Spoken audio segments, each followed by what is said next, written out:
This year is the 90th birthday of the governor's residence. It was designed by Columbus architect Robert Gilmore Handford in the Jacobean Revival style. The architecture is inspired by English manor houses of the early 1600s.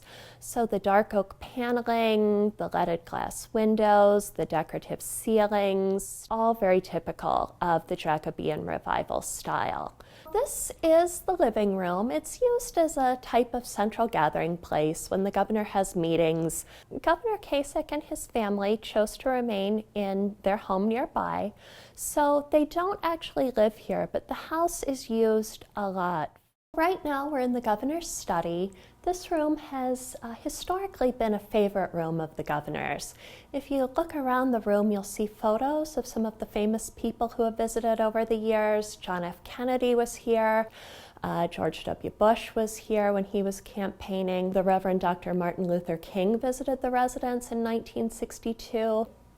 We have furniture in this room that came from a surprising location. These two chairs and the frame above the fireplace were made at the Old Ohio Reformatory at Mansfield. And back in the 1990s, Mrs. Voinovich found these and other pieces in a warehouse with a dirt floor and a leaky roof. They were going to be sent off to salvage.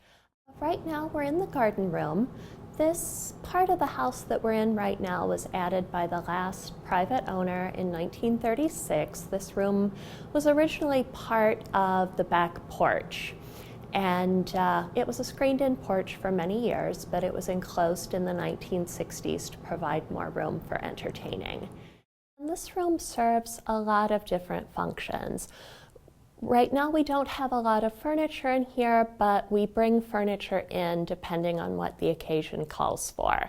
The dining room is actually a place where a lot of state business takes place. We have the official china here. It was made and donated by the Homer Laughlin Company, and you can see the charger shows a picture of the residence. The artwork in this room is part of a special program started by Mrs. Kasich called Spotlight.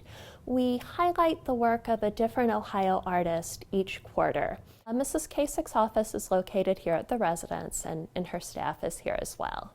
The original owner of the house was Malcolm Jeffrey, and sadly he only got to live here for 5 years. He died in 1930 at the age of 46. His widow and their 2 little boys remained here for a few years, and then they sold the house to Malcolm's sister, Florence Jeffrey Carlisle. She lived here until her death in 1955, and the house was donated to the state at that point. 1234 East Broad Street served as the governor's residence from 1920 until 1957 when they moved out here. We would love to have people visit. Tours are available most Tuesdays, depending on what we have going on around here. I hope people really realize that this is a place that really represents Ohio's history through its art, industry, craftsmanship, politics, and so on, but also to understand that this is a place that really represents Ohio to people from all over the world.